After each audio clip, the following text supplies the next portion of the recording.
Pasti dong. Iya, kayaknya kita nggak pernah, saya tuh kalau beberapa kali ketemu Patan nggak pernah nggak ada sesuatu yang baru, pasti selalu ada sesuatu yang baru. Itu Thank juga you, yang thank you. akan kita sama-sama belajar untuk sore ini ya Patan ya. Iya. Oke, Bapak Ibu, selamat datang di program Mastermind Kampus Akubang yang terselenggara selama 1 tahun di tahun 2024 ini. Dan hari ini kita akan berbicara tentang leader, tentang kepemimpinan. Salah satu hal yang bisa membuat usaha kita atau tim kita bergerak maju tentu saja pasti karena peran serta leadernya. Karena bagaimanapun juga leader itu kan supirnya gitu ya. Mau dibawa kemana timnya, mau dibawa kemana perusahaannya, semua atas arahan leader. Tapi sekarang ini kan kayaknya industri atau apapun yang ada di luar sana itu sangat dinamis gitu ya Pak Tan ya.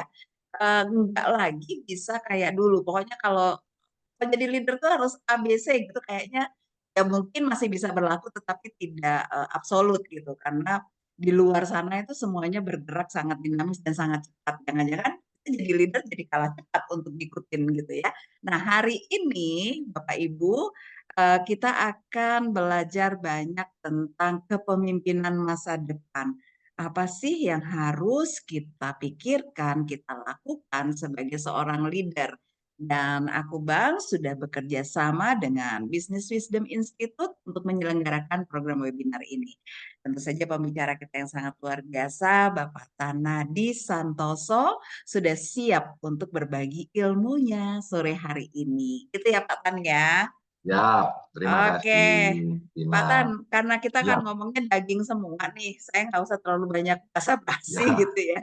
ya, Waktu kita tidak panjang, kalau biasanya kalau ketemu offline kan bisa seharian gitu, atau bahkan ya, 2 hari gitu. Nah kalau sekarang ya. waktu kita terbatas banget, jadi langsung silakan Pak Tan yang akan Oke, bermain, wise bermain, membagi ilmu di webinar ini Pak oke. Tan. Silakan Pak Tan. Tina, terima kasih banyak atas waktu dan kesempatannya. Kawan-kawan semua, terima kasih juga atas kehadirannya. 90 menit ke depan, kita akan berbagi tentang beberapa hal. Jadi, setelah masa COVID dan pandemi ini, kepemimpinan itu sedikit banyak berubah. Maka saya akan membawakan di awal kurang lebih 60% saya berbicara tentang kepemimpinan yang standar, yang maksudnya yang masih bertahan dari dulu sampai sekarang, apa yang masih harus kita perhatikan. Lalu 40% terakhir saya akan berbicara tentang perubahan-perubahan yang terjadi sehingga kita harus lebih punya visionary leadership model gitu ya. Banyak dari materi ini saya ambil dari Harvard Business Review buku yang terbaru yaitu judulnya majalah ya, judulnya How to Lead Now, bagaimana memimpin sekarang karena perubahan yang terjadi. Saya mulai aja langsung ya karena waktu saya izin untuk mulai, saya akan Ya. memakai slide saya. Jadi teman-teman terima kasih atas waktu dan kesempatannya, kita bareng-bareng belajar.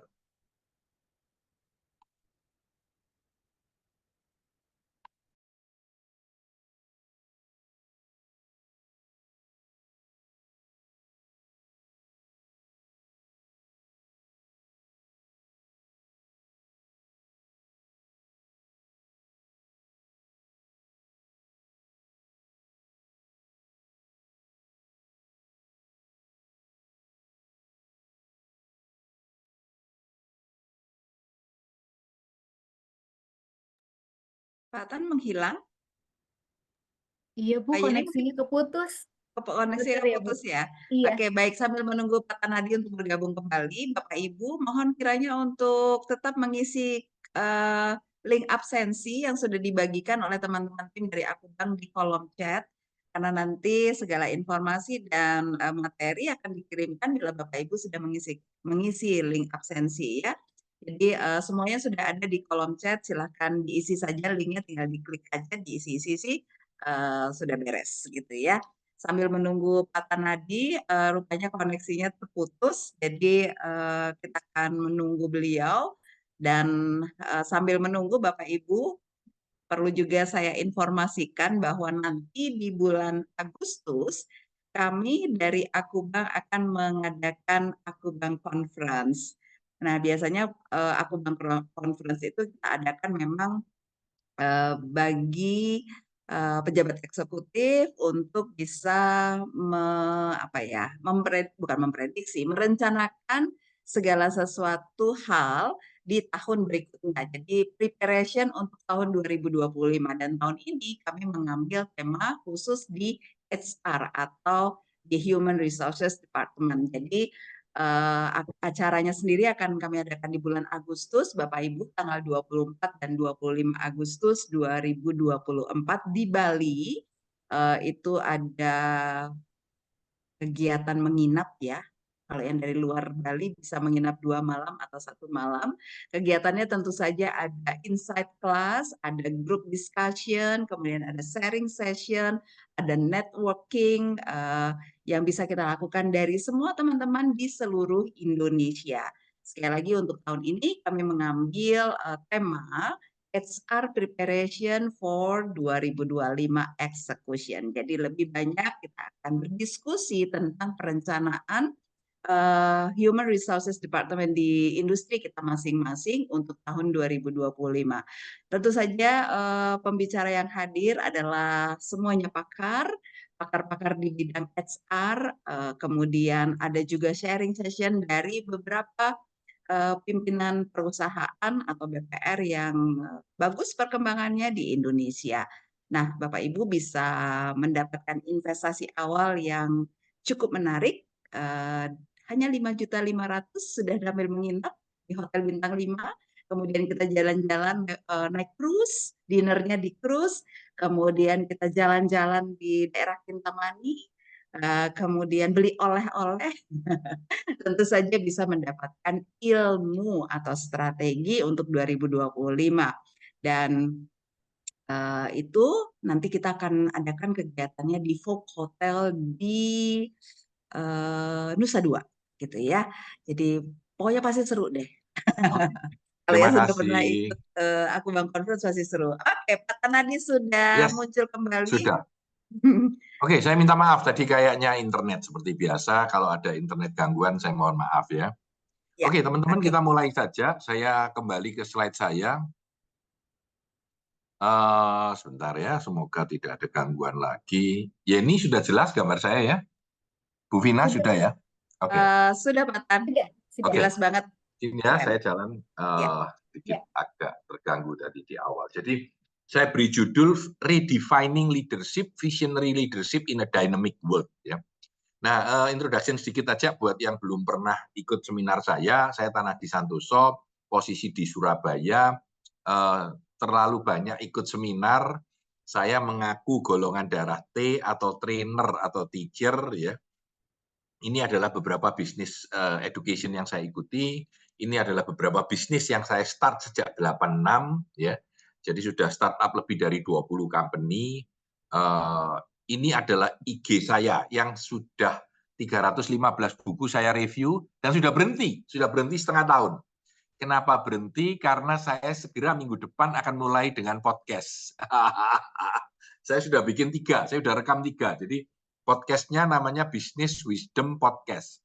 Akan segera running minggu depan. Ya, minggu depan. Sudah rekaman 3. Kita berjanji seminggu 2 kali akan terbit gitu. Jadi saya dan teman-teman yang lain. Jadi ini sudah yang lalu kita bikin podcast sekarang. Ikut zaman.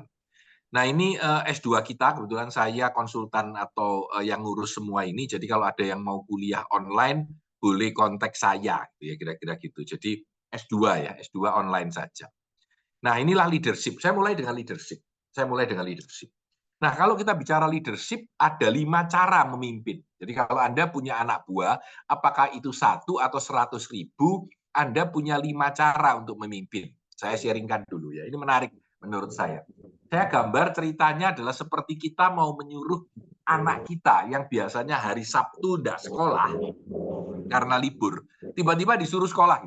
Ya, tiba-tiba disuruh sekolah. Masuk hari Sabtu ini gitu. Biasanya libur. Nah, ada 5 cara memimpin gitu ya. Saya beri cara yang paling bagus, paling hebat itu adalah bilang sama anaknya, "Nak, besok Sabtu sekolah lo ya."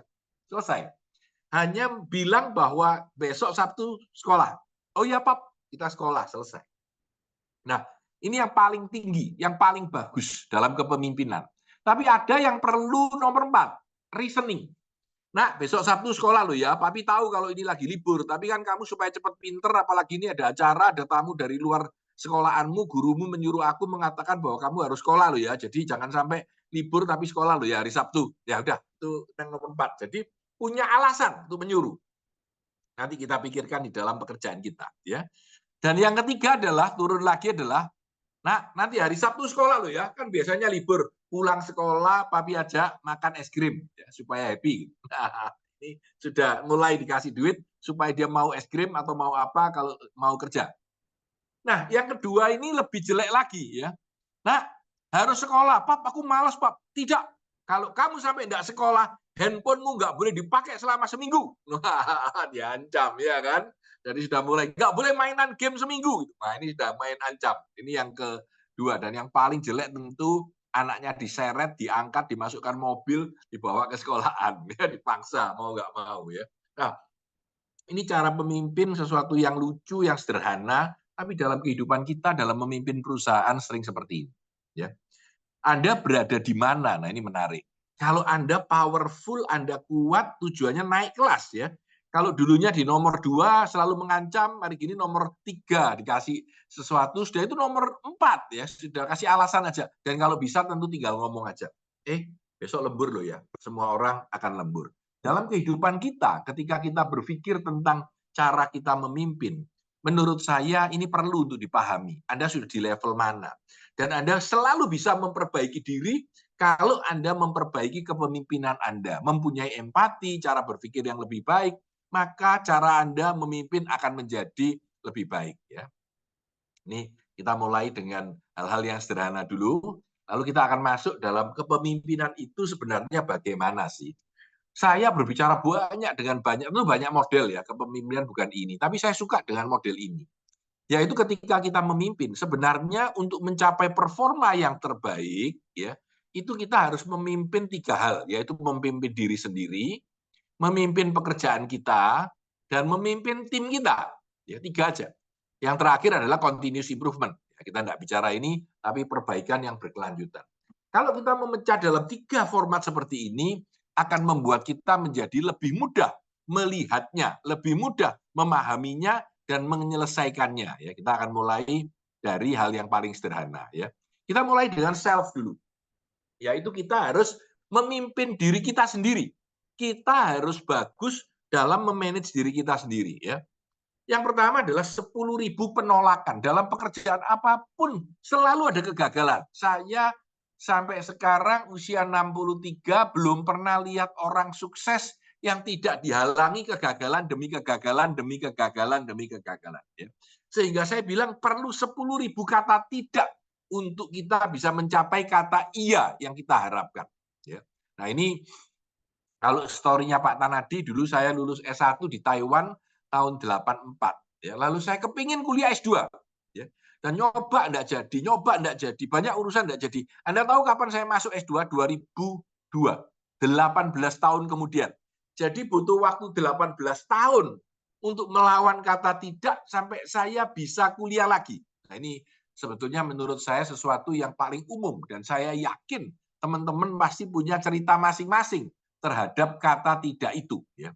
Jadi kita punya kesulitan yang ada. Di mana-mana selalu seperti itu. Jadi jangan merasa bahwa saya saja yang susah. Ternyata semua orang seperti itu. Ya. Nah, kalau kita lihat berikutnya, ya slide berikutnya. Kalau kita lihat slide berikutnya. Nah, kita harus tahu apa tombol panas kita. Maksudnya apa sih? Apa yang mengedrive kita mau kerja terus? Ya. Ada orang yang bilang saya mau menaik hajikan kedua orang tua saya selagi sehat. Dan dia bekerja dengan giat. Ada orang yang bisa memikirkan bahwa aku ingin keluargaku hidup dengan baik. Ada orang yang berkeinginan, aku ingin membuat dunia menjadi hebat. Aku ingin membuat dunia go green. Aku ingin menyelamatkan dunia. Aku ingin Indonesia hebat. Nah, ini tombol panas kita. Yang tiap orang beda. Tapi setiap orang yang mau sukses harus punya driving factor dari dalam diri kita yang membuat kita mau bekerja dengan lebih keras. Kalau dibuat lebih mewah kalimatnya, apakah Anda punya purpose? Nah, ini menarik. Ya, menarik. Ya, Karena dengan purpose yang tinggi, dengan kemauan kita yang hebat tadi itu, maka kita punya directional, arah. Jadi arah kita mau kemana? Kita punya keinginan untuk mempunyai relationship, hubungan dengan kerjasama dengan orang yang membawa kita sukses. Kita mempunyai hubungan reputasional. Jadi kalau nggak punya reputasi, kita nggak bisa sukses. Ya. Dan kita punya motivational. Jadi dengan 4 ini yang akan mengedrive Anda dan saya mempunyai performa yang lebih baik. 4 ini yang akan membuat Anda dan saya mau bekerja dengan lebih baik. 4 ini yang menjadi purpose kita. Nah, saya ingin memberikan contoh ya. Ini adalah Rajai Gulati, penulis buku di Purpose. Dia bilang pernyataan yang mendalam, yang mendasari mengapa perusahaan ini ada, mengapa saya mau bekerja, mengapa pemimpin yakin mengerjakan ini yang disebut dengan di Purpose. Saya kasih satu contoh aja. Ya. Nah, ini yang menarik. Ini Starbucks ya. Jadi teman-teman pasti tahu Starbucks. Kalau dipikir Starbucks ya Starbucks Pak, minuman kopi gitu ya. Tapi Howard Schultz ini pernah bilang, saya bikin Starbucks itu untuk menginspirasi dan menurture, ya, memelihara human spirit. One person, one cup, one neighborhood at a time. Jadi aku ini kepingin membuat supaya orang itu menjadi puas dan bahagia. Nah ini menarik ya. Satu kali banyak tahun yang lalu Starbucks itu turun ya. Jadi penjualannya turun, lalu perusahaannya bergoyang ya. Di Australia turun sampai 55% ditutup, di Amerika turun, banyak pokoknya kacau. Sampai si Howard Schultz ini diminta untuk balik. Jadi dia kembali dari retirement-nya, balik untuk menangani Starbucks. Konon dalam waktu 4 tahun, 5 tahun Starbucks menjadi kembali naik dengan baik. Apa yang dilakukan kembali fokus kepada pekerjaan Starbucks, yaitu yang tadi saya Anda baca tadi, memberikan satu cup orang dengan kondisi yang terbaik. Nah, pada saat dia sudah sukses, dia diinterview sama majalah Fortune. Kamu selama memperbaiki perusahaanmu, pernah datang nggak melihat toko Starbucks-mu? Oh, dia bilang begini, ya kira-kira 20 Starbucks setiap minggu. Oh, lalu wartawan ini, wah, masa kamu CEO harus sesering itu melihat tokomu? Dia bilang gini, sukses atau tidaknya Starbucks itu baru terjadi ketika segelas kopi diberikan oleh barista kepada pelanggan kita dan pelanggan itu menerimanya dan ketika menerimanya dia begitu bahagia dan merasa happy dengan adanya Starbucks itu. Kalau itu tidak terjadi, Starbucks tidak akan sukses. Nah, ini menarik menurut saya ya. Artinya apa? Artinya pekerjaan kita di dalam pekerjaan Starbucks di dalam menjual kopinya bukan sekedar dia maunya ya aku jual kopi gitu aja, tapi dia ingin membuat supaya orang yang membeli itu one cup, one neighborhood at a time. Kenapa disebut one neighborhood? Itu karena Starbucks selalu berusaha membawa setiap toko Starbucks itu mengajak orang-orang sekeliling itu untuk bekerja di sana. Ya, itu lain story, tapi itulah yang dia. Nah, ketika kita mulai bekerja, kita punya job purpose. Job purpose kita mungkin dapat gaji, mungkin dapat naik jabatan, mungkin bisa lebih sukses. Wah, itu job purpose kita, ya. Tapi setelah job purpose kita jalan, kita masih punya lagi apa yang disebut dengan career purpose dan life purpose, ya. Jadi kita harus memikirkan bahwa dalam setiap pekerjaan, apakah Anda di front line, apakah Anda supervisor, manager, direktur, Anda punya job purpose, career purpose, dan life purpose. Inilah yang mengedrive perilaku kita di dalam bisnis. Jadi kalau kita melihat myself, saya, ya, diri saya sendiri, saya harus mampu memotivasi diri saya sendiri sehingga saya bisa menjadi pemimpin yang baik.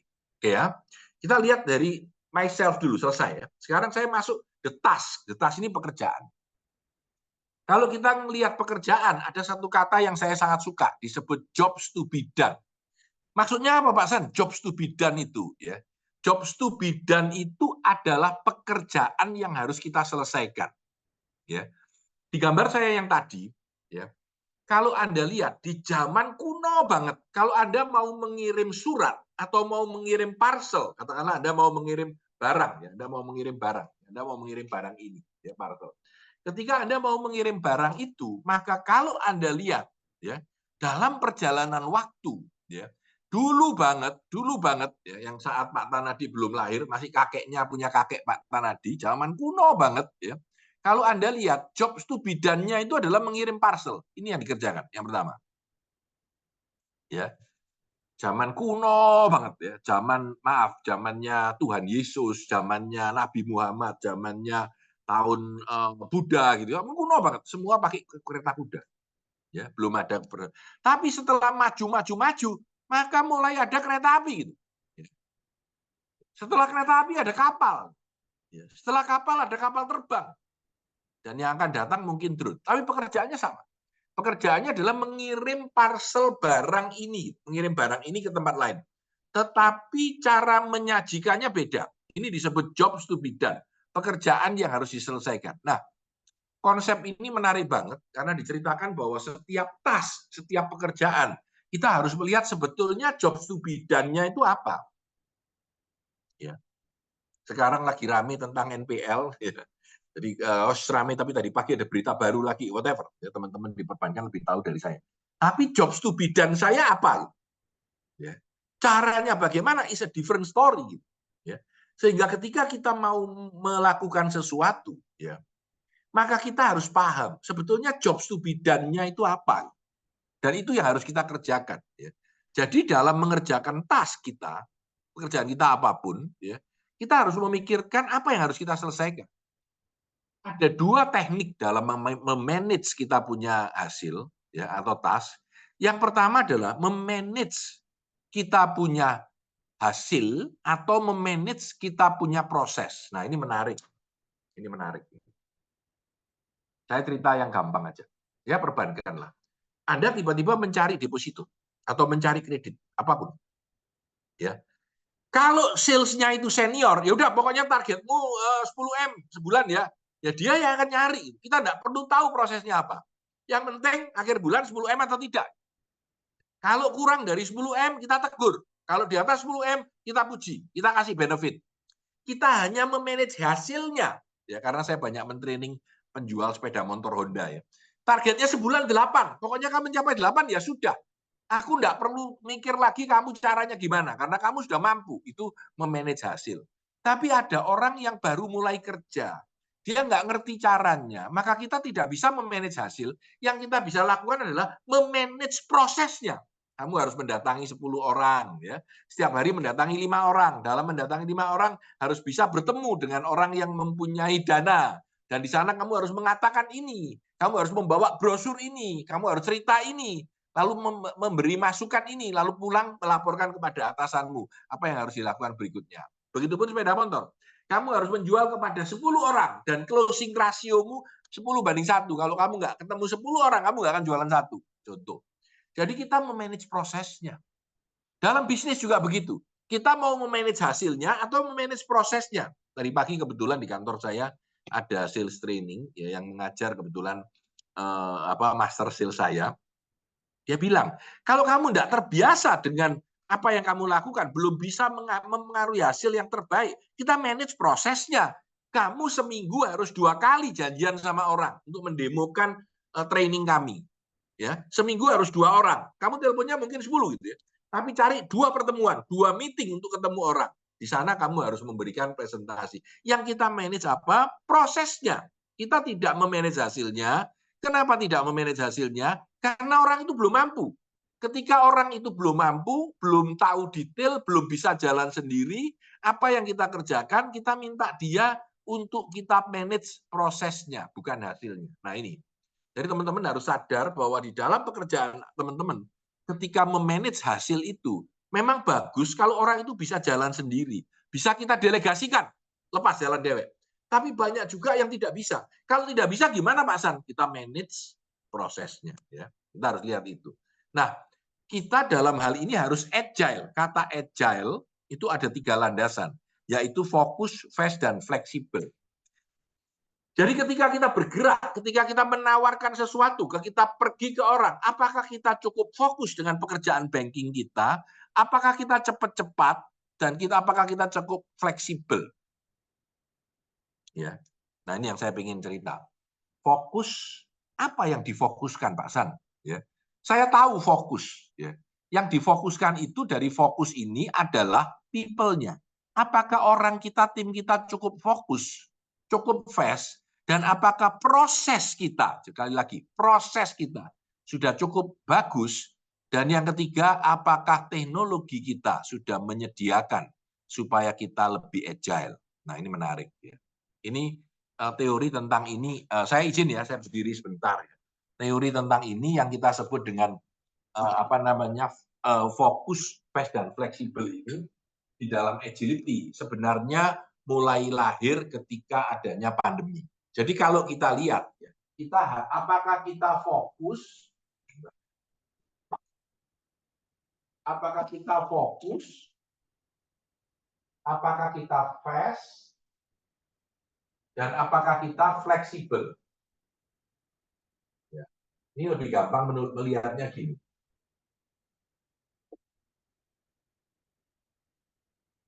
Ya. Nah, dari atas ke bawah, kita memikirkan 3 hal. People, proses, teknologi. Ini people, ini proses, ini teknologi. Nah, yang menarik dari kata agility atau ketangkasan ini adalah bagaimana kita bisa memanage hal ini. Ya. Kalau kita sedang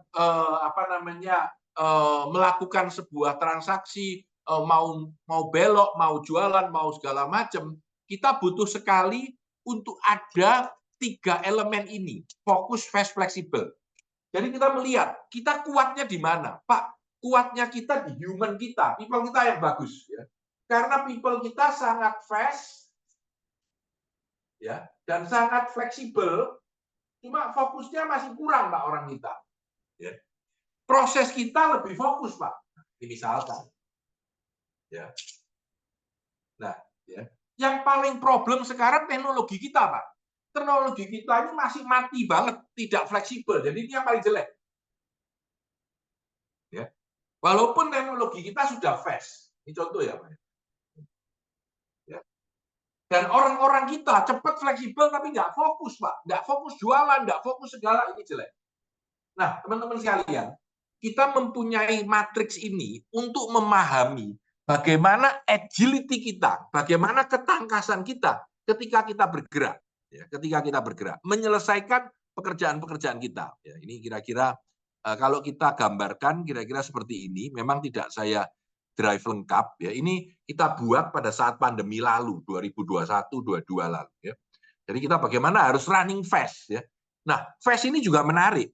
Ternyata komplain terbesar 67% saat ini itu selalu berhubungan dengan kelambanan, saya ulangi, kelambanan orang melayani. Jadi ini juga menurut saya menakutkan ya.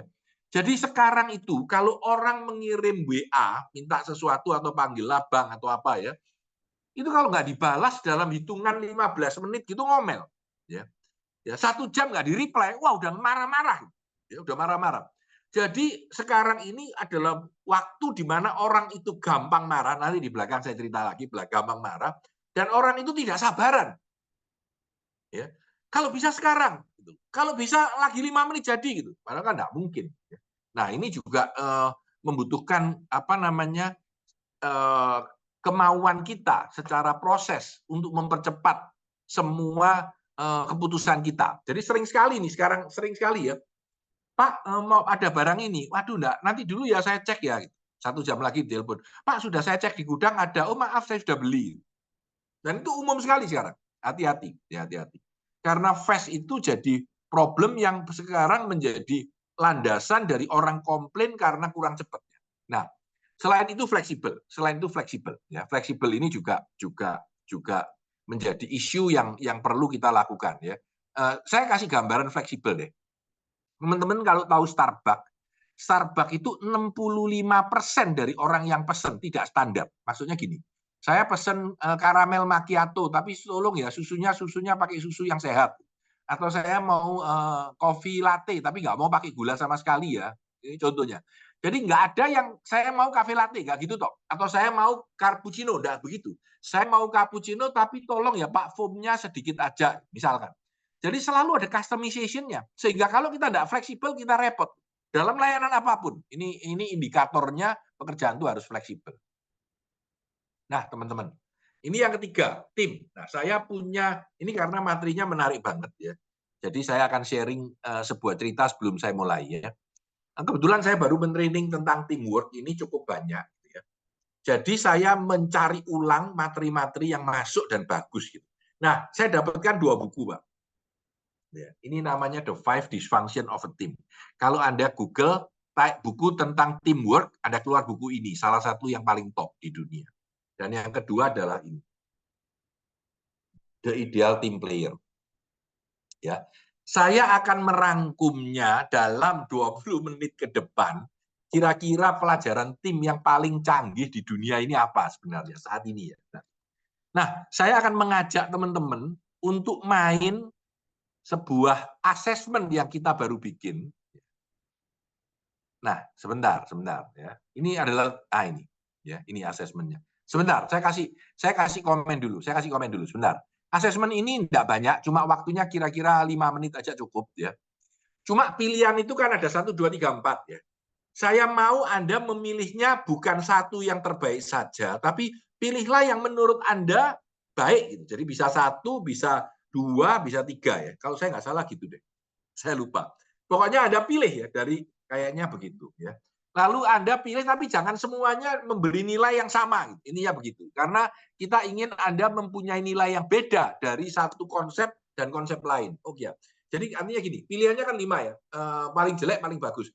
Jangan selalu milih ini aja gitu. Atau nomor 4 aja. Tapi berbeda-berbeda supaya nanti keluar hasilnya dengan lebih baik.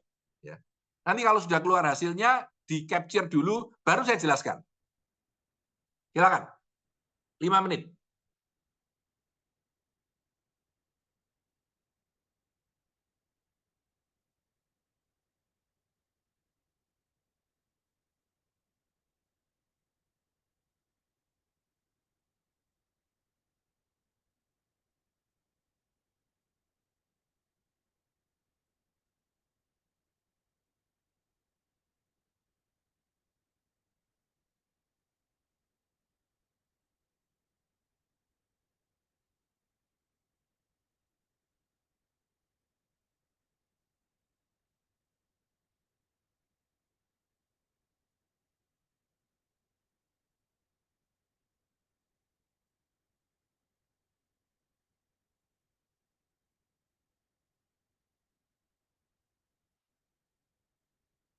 Kalau sudah hasilnya di capture ya, di capture pakai handphone. Jadi kurang lebih seperti ini hasilnya. Benar, hasilnya kurang lebih seperti ini nanti.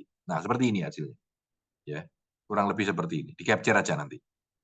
Nanti saya jelaskan setelah kita menjelaskan konsep ini. Silakan.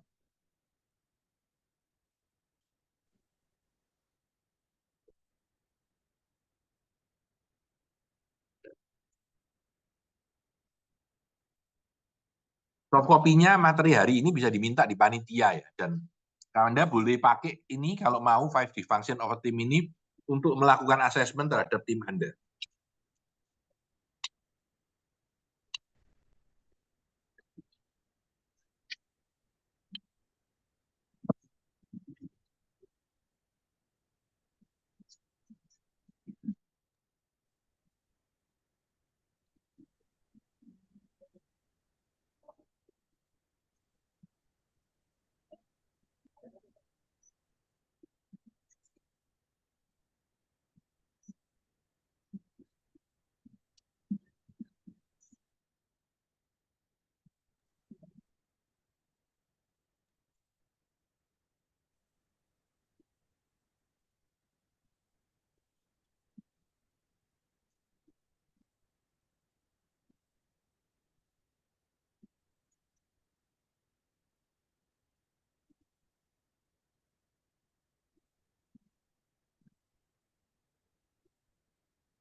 Kalau sudah boleh chat ya, di chat tulisan sudah gitu aja.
Apakah sudah?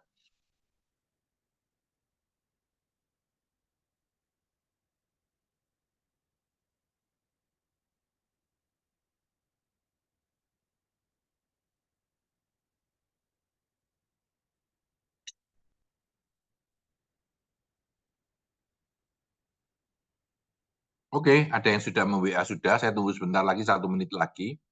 Biasanya selalu numpuk ya, ada beberapa yang sudah, beberapa yang belum.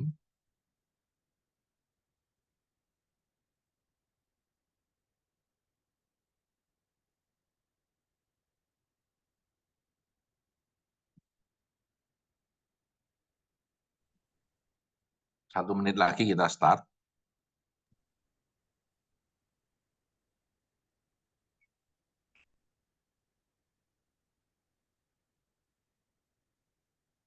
Nanti sesudah soal tim ini kita bisa tanya jawab ya. Buat teman-teman yang ingin tanya sesuatu bisa di chat atau bisa di question ya, atau di chat nanti mungkin saya akan dibantu oleh panitia untuk memilihkan pertanyaan-pertanyaan ketika masa pertanyaan nanti. Setelah ini ya, setelah tim aja kita diskusi tanya jawab. Oke. Sudah? Ada yang belum? Pertanyaan gue males deh. Ada yang belum? Oke, saya start aja ya. Saya Sudah ya, asumsikan ya. sudah ya. Oke, ya yang tadi sudah beberapa menit lalu. Jadi saya kira sudah banyak yang selesai. Oke, saya lanjutkan. Saya akan menjelaskan dulu tentang ini sebelum kita bicara hasil Anda itu seperti apa. Ini menarik sih.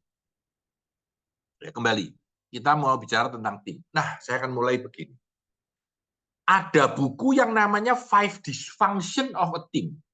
Artinya, tim itu tidak berjalan dengan baik, tidak berfungsi dengan optimal. Nah, apa yang membuat tim tidak berfungsi dengan optimal? Itu ada 5. Yang pertama adalah the absence of trust. Tidak ada kepercayaan di antara tim itu. Nanti satu-satu saya jabarkan. Ya. Tidak ada kepercayaan. Yang kedua itu adalah attention to result. Jadi dari bawah ke atas dulu ya, bawah ke atas dulu. Jadi kalau kita bicara absence of trust, lalu kita bilang di ujung sana nggak tercapai. Gitu. Di tengahnya ada 3 elemen. Yang pertama fear of conflict, karena tidak punya trust, orang takut bertengkar, takut berdebat, takut berbeda pendapat. Sehingga ketika kita takut berbeda pendapat, yang terjadi adalah artificial harmony. Kelihatannya damai, semua bilang iya, semua bilang oke, tapi tidak jalan. Ya, itu namanya artificial harmony. Kalau tanya, loh, kenapa kamu tadi nggak mau komen? Repot lah, resek, nanti tambah susah, nggak usah ngomong dah, diem aja. Nah, itu contohnya. Kelihatannya damai, tapi di dalam tidak damai. Api dalam sekam. Yang berikutnya adalah tidak ada komitmen dari setiap orang. Ini juga problem besar.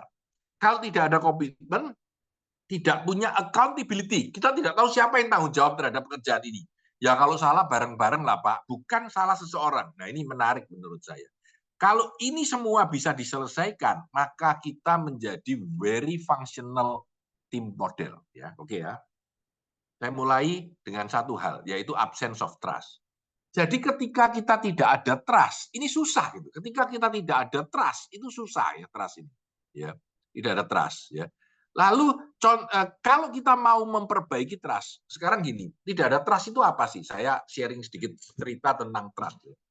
Trust itu sebenarnya kalau digambar, itu punya 2 elemen. Yaitu apa yang disebut dengan trust ya, ini trust. Trust itu punya 2 elemen ya. Yang pertama adalah elemen kompetensi. Yang kedua adalah elemen karakter. Nah, di antara kompetensi dan karakter ini trust ada. Ya. Jadi ada elemen kompetensi, kemampuan, dan ada elemen karakter. Saya kasih contoh. Kalau saya ke bandara pesawat ya. Lalu saya ketemu kawan. Lama nggak ketemu loh, udah 15 tahun nggak ketemu. Iya Pak, loh kamu masih jadi pilot? Masih. Gimana sekarang? Wah sudah ini, memang dia terkenal sebagai pilot. Terus dia tanya, Pak San mau kemana? Iya saya dari Surabaya mau ke Bali ini, ada acara dengan aku Bang gitu ya. Oke Pak, aku yang nyetirkan pesawatnya loh nanti. Bapak naik pesawat ini kan? Iya. Oke Pak, nanti ketemu di atas ya. Nanti tak ajak masuk ke kokpit. Ya, Bapak seatnya nomor berapa? 12C. Ya udah. Oke Pak, dadah. Waktu dadah, dia jalan, dia bawa sebuah tas kresek dan saya lihat Johnny Walker di situ ada 2 botol yang isinya udah habis separuh. Dan jalannya miring-miring. Ternyata dia baru mabuk. Ya. Maka apakah saya punya trust sama orang itu? Tidak punya. Dia punya kompetensi. Saya tahu dia sudah menjadi pilot 10 tahun yang lalu dan pilot yang baik, tapi dia tidak punya karakter, tidak bertanggung jawab. Menyetir pesawat kok mau minum minuman keras, maka saya tidak punya trust pada dia. Sekarang saya balik situasinya. Sama, saya ketemu di bandara, ketemu kawan, orang ini baik hati, orangnya sangat jujur, sangat baik, teman baik saya, sejak kecil saya kenal dia. Kamu kerja apa? Pak San enggak tahu. Waktu Covid perusahaan saya tutup, Pak. Akhirnya saya belajar nyetir pesawat, Pak. Ya sama teman yang satu sudah belajar, Pak. Tapi ujian 2 kali enggak lulus loh, Pak. Akhirnya aku nyogok supaya lulus gitu ya. Saya nggak bisa landingnya katanya. Waduh susah. Akhirnya aku sogok dan udah lulus. Ini flight saya yang kedua, mau ke Bali saya. Ya, Bapak naik pesawat sama ya. Nanti bareng-bareng sama aku ya. Kita percaya sama dia nggak? Karakternya bagus, tapi kompetensinya jelek. Nggak berani juga. Ya. Bali, Anda mikir ya. Ketika Anda berbicara tentang trust dengan orang, dengan perbankan, dengan siapapun, Anda memikirkan 2 isu. Satu, Anda memikirkan apakah tim Anda itu, apakah orang itu bisa di-trust atau tidak. Ketika Anda berbicara bisa trust atau tidak, pertanyaannya cuma dua. Dia punya kompetensi ngerjain, dan dia punya karakter atau integritas atau apapun bahasanya yang baik atau tidak. Kalau dua ini jalan, yes. Kalau hanya satu, tidak jalan. Ya. Hanya kompetensinya saja salah. Hanya karakternya saja tapi tidak kompeten juga percuma. Ya, ini absence of trust. Nah, di dalam soft copy saya, Anda bisa lihat nanti di dalam soft copy saya, ini ada contoh-contoh di sebelah contoh 1 dan contoh 2 ya. Maksudnya contoh ini apa? Contoh ini adalah bagaimana meningkatkan trust di dalam tim. Ya. Menyuruh orang meminta bantuan kalau nggak bisa, mempunyai keterbukaan dalam mendorong tim, ya. Ini akan menimbulkan trust. Ya, ini akan menimbulkan trust. Saya kasih sebuah story yang menarik. Ada seseorang yang ketika bekerja, bagus banget, tapi nggak pernah mau lembur. Tiap jam 5 pulang, tiap jam 5 pulang. Sampai bosnya, ini baru 2 bulan kerja, bosnya marah. Dia panggil anak buahnya, kamu kenapa nggak pernah mau lembur? Dan orang ini dengan menahan sedih bilang, Pak Bos, saya ini punya anak 5 tahun yang hiperaktif di rumah, dan saya tidak punya pembantu. Jadi jam 5 saya pulang, saya jaga anak setengah 6, istri saya siap-siap dan bekerja jam 6 sampai jam 10. Setiap hari begitu, Pak. Jadi saya tidak mungkin bisa lembur. Kalau Bapak mau mengeluarkan saya terima, enggak apa-apa, Pak. Memang saya tidak mungkin melakukan lembur. Nah, keterbukaan kita, keberanian kita untuk vulnerable dan cerita, meningkatkan trust justru. Dampaknya pimpinan ini malah sayang sama dia. Dan tidak pernah diburu lembur. Ya. Ini menarik ini ya. Trust itu jadi timbul karena kita berani terbuka, berani bicara, berani cerita kelemahan kita. Ini yang menurut saya menarik ya. Ini sisi trust. Yang pertama adalah sisi trust. Butuh trust dalam semua network dan di dalam semua tim. Nomor 2. Nah, ini namanya, ini yang paling atas ya. Paling ujung dulu, sebelum kita balik ke nomor 2-nya dari bawah. Kita tidak perhatian pada goal besar. Kita hanya penting diri kita sendiri. Ini bahaya. Ya. Pokok urusanku selesai, urusan dia kan bukan urusanku. Nah ini bahaya. Sehingga kolektif target tidak powerful. Nah ini yang membuat tim menjadi jelek. Ya. Tim itu harus punya keinginan kolektif. Ya. Target sales secara total tidak tercapai, tapi salesku kan tercapai ya. Sing lain aku tidak peduli. Nah itu bahaya. Ya. Karena berarti dia tidak melakukan teamwork yang baik. Teamwork yang baik adalah ketika kita memperhatikan ujungnya, yaitu hasil terakhir yang kita harapkan. Ini yang bisa kita lakukan. Fokusnya justru pada hasil. Fokusnya justru pada hasil. Jadi kalau di bawah landasannya, paling bawah ini adalah sebuah trust, paling ujung itu adalah result. Ya, kita akan naik ya, kedua, ketiga, keempat. Nah, yang kedua ini yang saya bilang paling banyak terjadi di mana-mana, yaitu fear of conflict. Nah ini, ya fear of conflict. Ketakutan untuk bertengkar, berdebat, dan berbeda pendapat. Nah ini, ya. Ini bahaya banget ini. Kenapa bahaya? Karena orang itu dia menjadi pura-pura oke. Jadi sering sekali kita kalau di meeting sama siapapun, sama bos atau sama siapa yang tidak setuju semua diem. Ya. Begitu keluar dari ruang meeting, ngomel, itu tadi ngawur, kamu udah mikir, otaknya di sana, gitu. Loh, tadi kenapa nggak ngomong? Nggak enak lah, ada bos. Ya. Nah, ini disebut fear of conflict. Ini paling bahaya. Ya. Yang terjadi artificial harmony. Seolah-olah kita harmoni, tapi sebenarnya itu bohong. Artificial. Nah, yang penting adalah kita harus berani konflik dalam batas yang tertentu. Nggak boleh berantem terus. Gitu. Begitu kita ambil keputusan, jalan, ya jalan. Ya, kita tidak konflik lagi. Gitu. Tapi pada saat kita punya pikiran, kita berbicara. Gitu. Konflik ini harus diceritakan. Kalau enggak, itu akan jadi elephant in the room yang ada di situ, semua tahu, tapi tidak pernah diucapkan. Nah, ini menarik. Ya. Semua family business, semua group work, semua tim, bahaya banget ketika terjadi artificial harmony. Kelihatannya damai dan baik-baik saja, tapi sebenarnya terjadi pertengkaran yang besar. Ya. Harus berani terjadi perbedaan pendapat, tapi dalam batas yang masuk.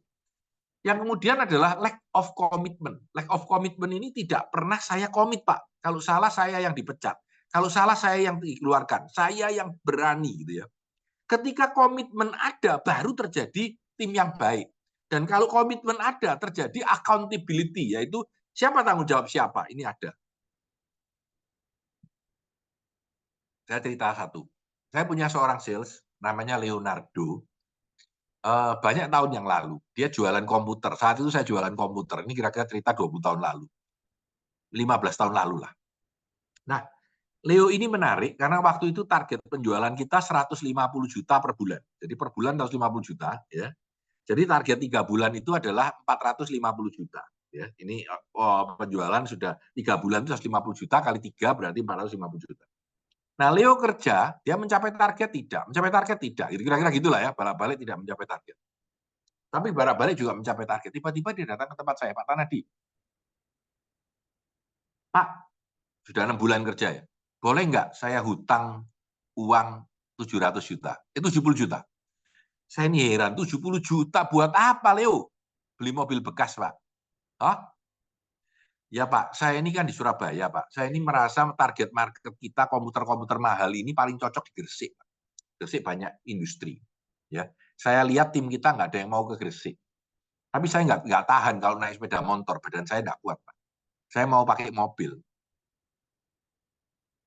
Saya komit kalau sudah 3 bulan saya punya mobil, penjualan saya sebulan 250 juta, bukan 150. Jadi tiap 3 bulan saya akan menyumbangkan 750 juta sales. Dan saya hitung kalau saya jualan 750 juta, komisi saya buat membayar mobil lebih dari cukup. 2 tahun saya lunas. Ya. Saya pikir orang ini berani banget. Leo, kalau kamu tidak mencapai gimana? Ini yang menarik, Pak. Dia bilang, Pak, kalau saya tidak mencapai, mobil boleh dijual, saya bersedia dikeluarkan dari kantor. Wah, keren. Ya. Saya bersedia dikeluarkan dari kantor. Menurut saya, inilah komitmen. Kalau kamu sudah ngomong begitu, jalan. Saya kasih enggak? Saya kasih, langsung saya beliin mobil. Bekas ya. Saya bilang, Leo bikin tanda terima dan bikin pernyataan. Sudah selesai, lewat. Seminggu kemudian, sales paling senior saya masuk ke kamar saya dan bilang, Mas San, mau ngomong sebentar boleh? Boleh. Pak, Leo dapat mobil ya. Rasanya Leo itu memang kurang ajar. Di luar ngomong-ngomong kalau dia dapat mobil gitu. Terus, oh iya Leo, iya Pak. Gimana? Pak, saya ya mau loh Pak. Saya bilang, ya udah, ayo bikin tanda tangan seperti ini. Suratnya Leo saya kasihkan ke depannya dia. Dan dia baca. Mukanya langsung pucat. Di sana ditulis, saya berjanji akan mencapai target sekian. Kalau tidak tercapai, mobil menjadi milik Bapak dan boleh dijual ulang. Dan saya bersedia mengundurkan diri. Apakah orang itu mau menandatangani yang sama? Tidak mau. Banyak orang bilang, aku bisa, aku mau, aku akan berusaha. Siapa yang punya komitmen? Kalau gagal, aku dipecat, Pak. Aku yakin pasti bisa. Nah, itu menarik. Ya. Ketika tim kita terdiri dari orang-orang yang bisa melakukan ini, ya, maka hasilnya itu akan luar biasa. Ya. Nah, ini hasil teman-teman. Ya. Kembali dilihat hasil teman-teman sekalian. Ya. Ini saya compare 3 ya. Ada beberapa catatan. Hati-hati. Semakin tinggi, semakin jelek. Hati-hati ya. Jadi teman-teman lihat hasilnya. Ya, kalau Anda lihat hasilnya absence of trust-nya tinggi, berarti tidak ada kepercayaan di antara kawan. Kalau yang paling rendah itu paling bagus, Pak. Jadi kalau misalkan ini 38 adalah inattention to result yang paling atas ya. Berarti orang ini timnya sangat memperhatikan hasil akhir. Oke ya. Kalau di sini yang paling bagus adalah nah, di sini terbalik, Pak. Inattention to result-nya justru tinggi. Artinya orang-orang di timnya Kadek ini ya, itu mengatakan bahwa dia inattention to result-nya tinggi, Pak. Jadi dia ini jelek di sininya. Artinya orang-orang tidak terlalu peduli hasil akhir tapi memikirkan diri sendiri semua, ya. Tapi absence of trust-nya rendah. Kalau rendah berarti baik. Ketika absence of trust-nya rendah berarti orang-orang saling percaya di antara timnya. Ya. Jadi ketika teman-teman lihat, yang tinggi itu jelek, yang rendah itu baik. Ya. Lalu Anda mikir, apakah kalau saya inattention to result itu penting nggak buat saya? Nggak selalu penting, Mbak. Kalau penting berarti aku harus memperbaiki. Kalau tidak penting ya sudah. Gitu. Kira-kira gitu ya. Nah, teman-teman bisa memakai ini, ya file ini kita buat berdasarkan the 5 dysfunction of a team ya. Kalau Anda bisa memakai ini juga kita coba ya. Ini contohnya Gunawan dan Haryeta ya. Anda lihat, ini bedanya kecil ya. Ini bedanya kecil. Ya, bedanya kecil. Tempat ini tempat 4 ya. Tapi ada yang bedanya besar. Ini cara menilai aja orangnya lebih ekstrim atau tidak. Kalau ini kan lebih ekstrim ya 53 26. 26 ini bagus. Berarti lack of commitment-nya rendah banget, berarti bagus. Orang ini sangat komit terhadap pekerjaan timnya ya, timnya. Sangat komit gitu. Ya. Tapi inattention to result-nya enggak terlalu. Pokoknya komit kerja tapi hasil enggak mesti gitu. Ya. Ini kira-kira seperti itu. Ya. Bentar, saya lihat dulu. Nah, ini 6 elemen, 5 elemennya, mulai dari absence of trust, fear of conflict, lack of commitment, avoidance of accountability, dan attention to result. Saya rem dulu. Ada pertanyaan? Saya take 10 minutes. Waktu saya cukup mepet. Sebentar lagi harus jalan. 5 menit aja ya. 3 pertanyaan. Go. Nanti di belakang ada waktu lagi. Ya, Saya harusnya silakan. selesai jam 5, jam 3.30. Akan mepet banget ya. Mungkin saya akan running out, lebih 15 menitan gitu ya. Nah, kurang lebih begitu. Kalau ada yang nanti nggak mau pulang, tetap mau tanya Pak Tanadi, itu akan stay sampai jam 4 atau lebih. Ya, Oke, silakan. Sudah pertanyaan baik. atau Ada tidak? yang mau ditanyakan dulu mungkin, Bapak Ibu? Silakan.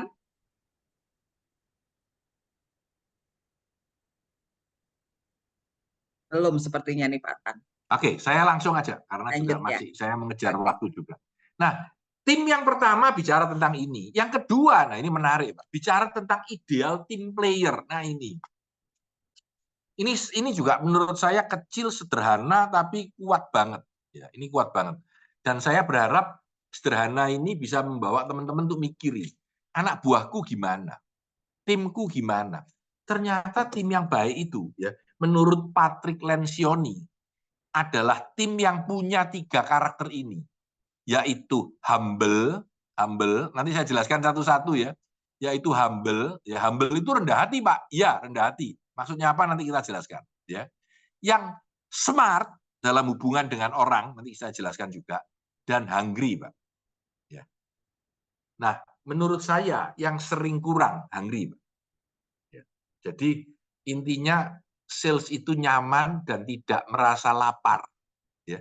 Ketika tidak lapar, perangnya kurang berani. Kira-kira gitulah ya. Ini bahasanya kalau sales kira-kira gitu ya. Nah, ini yang menarik. Yang disebut dengan humble itu apa sih? Humble itu tidak sombong dalam arti mau menerima pendapat orang. Ya, mau mendengarkan sudut pandang orang lain. Nah, ini akan membuat kita mudah kolaborasi karena kita mau mendengarkan pendapat orang lain. Mau menghargai opini teman. Ya, ini humble. Nah, kalau kita lihat yang namanya smart, ini hungry. Sebentar, smart dulu baru hungry ya. Smart ini maksudnya kita itu cerdas dalam hubungan dengan orang. Jadi kita tahulah nggak usah kalah sama dia, nggak apa-apa. Kalau ini saya push salesnya, kalau ini saya mundur dulu. Jadi secara emotional intelligence, kita bisa berkomunikasi, bisa menghindari konflik, bisa bersahabat dengan orang, bisa kerjasama dengan tim. Itu namanya smart. Kalau hungry tadi, yaitu ingin berusaha lebih. Bukan hanya sales. Kepingin hasilnya maksimal. Harus selesai hari ini. Ya. Nggak mau kalah sama tim lain. Nah, itu semua adalah ciri-ciri hungry. Proaktif, berusaha lebih dari yang diharapkan. Selalu mendorong supaya kinerja tim lebih. Ini hungry. Ya. Nah, 3 elemen inilah yang menurut Patrick Lencioni dibutuhkan dalam tim Anda. Ya. Oke, saya tidak pause, tapi itu 3 ya. Nah, tadi ya 1 jam kurang 10 menit saya berbicara tentang leadership. Ya, ini masih kokoh antara saya, tim saya, dan apa yang harus saya lakukan. Tiga-tiganya masih ada. Nah, sekarang saya bicara zaman baru. Ketika zaman baru terjadi, maka terjadilah apa yang saya sebut dengan kita butuh visionary leadership yang bisa melihat ke depan. Nah, ini yang pertama. Visionary leadership ini menurut Harvard Business Review. Dia bilang itu harus fokus dan tahu tujuan kita itu apa, purpose kita. Tadi di depan. Ya. Lalu kita harus clear tugas saya itu apa, tugas anak buah saya itu apa, peran yang harus saya lakukan apa. Lalu harus memikirkan sebetulnya siapa yang saya layani. Ya. Lalu kita harus di-drive dengan nilai-nilai, value-value yang hebat. Dan yang terakhir harus autentik versi saya. Ya. Ini dari Harvard Business Review Special Issue 2024 tentang how to lead now, bagaimana memimpin sekarang. Inilah 5 elemen yang menurut Harvard Business Review menjadi kunci dalam kita melakukan sebuah visionary leadership yang baik. Ya. Nah, ini juga menarik. Kalimat ini saya suka banget ya. As the world shift, so should leader. Ketika zaman ini berubah, ketika dunia ini berubah, ya, pemimpin juga harus berubah. Ketika zaman ini berubah, pemimpin juga harus mau berubah. Karena kalau kita tidak berubah, kita ketinggalan. Ya, kita akan ditinggal. Nah, 6 perubahan utama apa yang terjadi ya dalam perubahan tadi? 6 apa yang terjadi? Yang pertama adalah kejadian dunia. Ini contohnya perang Ukraina, ya.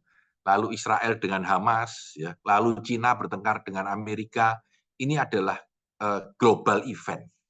Yang kedua adalah government intervention. Nah, contohnya apa? IKN dibuat. Ya. Saya kebetulan 10 hari lalu ke IKN, menarik menurut saya. Ya. Tapi ini adalah government intervention, intervensi pemerintah. Ya. Hati-hati dengan pajak, ya. Lalu bagaimana dengan NPL? Ini aturan-aturan pemerintah yang mengintervensi, ini mempengaruhi kita. Yang ketiga, tenaga kerja. Tenaga kerja itu semakin lama semakin banyak yang muda. Kenapa orang harus, karena kebetulan hari Senin saya akan seminar di Sampurna tentang masa pensiun, persiapan masa pensiun. Kenapa masa pensiun tahun 56, 55? Padahal orang 55 itu masih sehat. Ya karena tenaga kerja itu semakin banyak yang muda. Kalau yang atas tidak pensiun, yang bawah tidak bisa naik. Sehingga aturan pemerintah bilang, ya sudah, 55 pensiun, contoh ya. Ini adalah labor, problem-problem yang ada di labor. Ya. Demografi, karakter dan sikap. Sosial norma sosial. Sekarang itu kawan saya satu anak lakinya menikah dengan seorang lelaki. Ini norma sosial yang dianggap biasa, sudah. Ya. Di Amerika. Ya. Dan yang terakhir shift-nya apa? Teknologi. Ini menurut Harvard Business Review yang special edition. Dia bilang, 6 ini kalau Anda lihat shift-nya kemana, leader harus siap shift juga ke sana. Ya. Terutama ke depannya. Jadi kita semakin ditantang menghadapi generasi Z yang, apalagi generasi alpha sebentar lagi ya, yang karakterisnya beda dengan generasi sebelumnya. Tapi semua pemain begitu. Jadi semua kompetitor Anda juga begitu. Mau nggak mau Anda harus ready for the shift. Siap untuk shift itu. Jadi ini contoh yang perlu kita perhatikan. Nah, ini menarik. Ya. Ini saya tidak tulis artikelnya, tapi saya tulis solusinya. Namanya Managing in the Age of Outrage. Sederhananya gini. Problem terbesar sekarang adalah orang itu gampang marah. Bisa pelanggan, bisa atasan, bisa bawahan. Kalau ngamuk ngawur, ya. Kalau ngamuk ngawur, ya. Bisa saja ibunya dimasukkan pengadilan, ya. Bisa saja dibunuh atau bunuh diri rame-rame. Jadi ini bahaya. Nah, sehingga Harvard Business Review bilang, in the future kita harus mampu memanage bisnis kita di tengah kemarahan orang, di tengah kemarahan pelanggan, di tengah kemarahan anak buah, ataupun di tengah kemarahan bos. Ya. Nah ini dikasihin tips. Jadi ada 5 tips. Yang pertama, kalau bisa turunkan temperaturnya. Jadi jangan marah-marah lah, distabilkan sedikit. Yang kedua, menganalisa kenapa sering terjadi kemarahan yang besar. Yang ketiga, membuat boundary respon-respon kita terhadap hal seperti itu. Yang keempat, kita harus bisa menggerakkan, mobilize the people, the work, the situation. Kita harus bisa memindah-mindahkan, ya, memindah-mindahkan. Dan yang terakhir, menambah resilient atau memperbarui daya tahan. Ya, misalkan belajar yoga itu renewing resilient, misalkan. Jadi ini 5 jadi penting sebagai leader zaman baru. Anda harus punya 5 ini, ya. Karena 5 ini dibutuhkan. Walau dulu tidak pernah ada, orang marah ya marah, tapi sekarang marahnya berlebihan. dan marahnya banyak. Sehingga mau tidak mau kita harus mulai belajar untuk memanage kemarahan-kemarahan ini, baik pelanggan ataupun anak buah kita. Next-nya adalah the structure of great leader. Nah ini, jadi seorang visionary leader itu zaman baru ini butuh 3 hal. Ya, saya akan cerita satu-satu dengan sederhana. Yang pertama adalah sebagai arsitek dari perusahaan. Perusahaan ini butuhnya kayak apa ya solve-nya? Saya ini arsitek yang membangun kerangka grup, kerangka teman-teman, kerangka struktur perusahaan. Nah, yang kedua yang menarik yaitu kita sebagai jembatan dengan dunia luar. Jadi kalau di luar ada sesuatu yang menarik, entah itu di luar negeri, entah itu di luar Bali, entah itu di luar perusahaan saya tapi tetap di Bali, saya bisa menjadi jembatan, membawa apa yang terbaik di luar ke dalam perusahaan, membagikan apa yang diinginkan orang ke dalam kita. Ya, ini sebagai leader. Dan yang ketiga sebagai katalisator, yaitu orang yang mempercepat perubahan yang terjadi di dalam perusahaan. Misalkan kita mau terjadi penerusan kepemimpinan, kita mau shift kepada teknologi, kita mau berubah, maka kita sebagai pemimpin, ya, visionary leader, harus mampu menjadi katalisator. Kata katalisator ini maksudnya adalah membuat proses perubahan itu menjadi lebih cepat, membuat proses perubahan itu menjadi lebih gampang terjadi. Itu tugas kita sebagai leader. Ya. Nah ini menarik. Ya. Terakhir ini kan AI ya, semua AI. ChatGPT juga mulai jalan. Ya. The AI makes more decision. Ya. The nature of leadership juga berubah. Ya. Jadi kepemimpinan ini kalau hal-hal teknologi, AI lebih pintar dari kita. AI lebih mampu mengambil keputusan yang lebih tajam berdasarkan analisa situasi. Ya. Tapi kita sebagai pemimpin itu harus menguatkan diri pada karakter dan relationship. Saya ulangi, pada karakter dan relationship. Ya. Kita mengambil relationship karena yang namanya yang namanya robot kan nggak mikirin relationship, jadi hanya mikirin logik saja. Jadi ketika kita AI semakin banyak, maka kita sebagai leader harus lebih berhati-hati, lebih berubah, lebih masuk ke dalam relationship, lebih masuk ke dalam hubungan karakter dengan orang lain.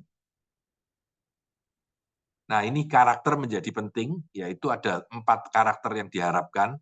Kerendah hatian, humble tadi, ya, kemampuan adaptasi dengan keadaan yang baru, punya gambaran masa depan, dan mampu menciptakan keterlibatan dari timnya. Ini menurut Harvard Business Review adalah kunci dari seorang visionary leadership yang baik. Jadi 4 elemen. Kerendah hatian, adaptasi, vision ke depan, dan engagement. Engagement ini keterlibatan terhadap apa yang dikerjakannya. Keterlibatan terhadap apa yang dikerjakan. Nah ini, leaders need to be perpetual learner. Ini juga kunci. Jadi seorang leader itu harus mampu menjadi seorang perpetual learner. Orang yang belajarnya tidak berhenti-henti. Nah ini, terakhir menutup. Tapi saya punya tambahan nanti kalau memang ada waktu, saya mau 5 menit untuk sharing. Leadership persona model. Jadi kita sebagai leader masa depan harus punya model. Model kita seperti apa? Nah ini menarik. Ya, nah ini menarik sekali. Jadi leader itu ada yang sangat powerful, ada yang sangat atraktif, menarik. Ya, ini lebih personal, yang ini lebih galak gitu ya. Kalau dalam statusnya, ya, yang atas ini lebih direct pemerintah. Kalau ini lebih acceptance. Kalau yang ini lebih formal, yang ini lebih informal, yang ini lebih dingin, yang ini lebih empatik, yang ini lebih pokoknya masuk nerobos gitu, yang sini lebih menghargai orang lain. Di dalam kalimat-kalimat nonverbal, kalimat gayanya, yang ini serius, yang ini happy. Yang ini lebih mundur ke belakang nyantai, yang ini lebih mendekati Anda dan bersahabat. Ini menjauhi Anda, ini lebih dekat dalam kedekatan. Ya. Jadi dalam verbal style kalimat pun, ya, yang sini lebih cepat ngomongnya, ini lebih pelan. Ya. Yang di sini lebih intens, yang di sini lebih bahasa sehari-hari. Yang ini lebih bilang saya berharap, yang di sini lebih ayo kita maju bersama. Jadi ini model ya. Nah, yang saya ingin drive ke teman-teman adalah di zaman baru ini ternyata tidak bisa hanya di sebelah kiri atau hanya di sebelah kanan saja.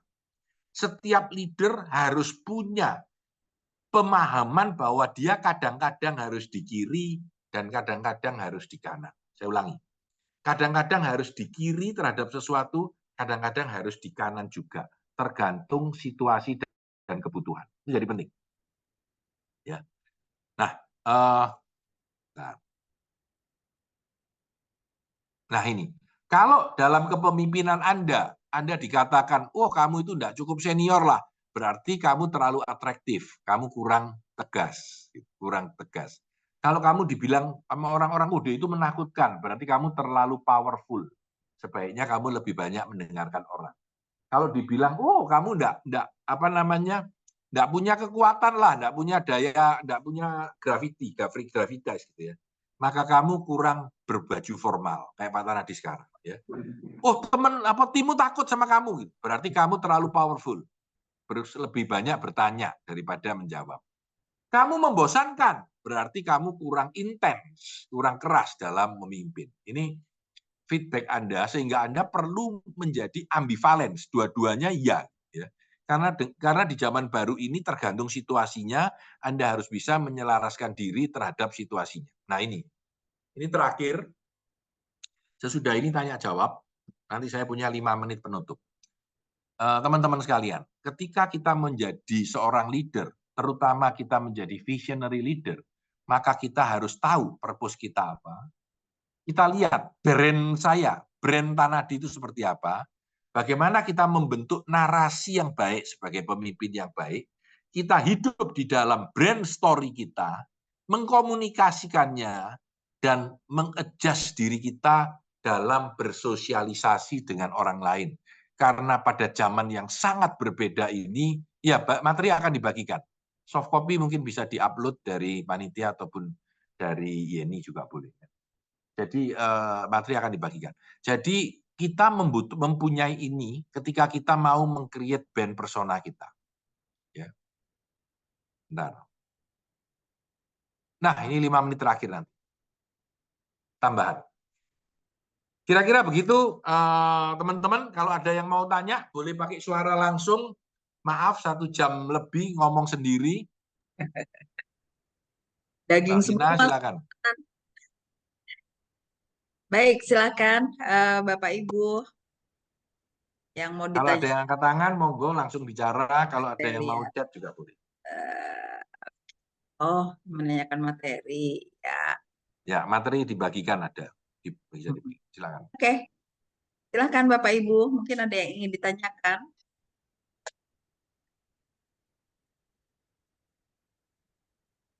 Pak Tan, kalau tadi itu yang kita ngisi kayak kuesioner gitu Pak Tan. Ya. Itu berarti kita melihat bagaimana hubungan antar tim kita gitu ya Pak Tan ya. Jadi gini, itu bagaimana tim kita. Jadi tergantung dia mikirnya gimana. Apakah dia mikir bahwa anak buah saya itu seperti itu atau saya dan tim saya seperti itu ya. Nah, hasilnya itu nggak bisa di-compare bahwa oh, Vina angkanya sekian, sedangkan Pak Made angkanya sekian. Bukan itu. Tapi Vina bisa merasa bahwa oh ternyata di tim saya itu kekuatannya adalah trust. Ini yang paling tinggi. Tapi kelemahannya adalah teman-teman kita itu tidak punya attention terhadap hasil akhir. Sehingga ketika saya mau membenahi tim saya, membuat tim saya lebih sadar terhadap kepentingan hasil akhir, saya akan melakukan latihan-latihan dengan hasil akhir. Contoh lagi, saya menemukan bahwa tim saya itu trust-nya rendah. Kalau saya mau meningkatkan trust di dalam tim saya, mungkin saya bikinkan sesi di mana setiap orang bisa bercerita lebih santai tentang rahasia kehidupannya. Katakan hal yang kamu anggap rahasia. Nah, dari situ akan terbuka. Ini saya kalau lagi open lecture biasa, saya coba, saya bikinkan 1 kertas gitu, setiap orang harus cerita kepada temannya, 3 orang. Rahasia saya adalah, suruh cerita gitu. Dalam itu aja ya. Dan setelah kita latihan kira-kira 5 menit aja atau 10 menit, kita akan merasa lebih trust sama teman kita. Karena kita tahu banyak hal intim tentang dia. Ini contoh. Ya. Tapi kalau kita bicaranya sangat di atas permukaan, maka trust itu tidak akan masuk. Ini contoh. Ya.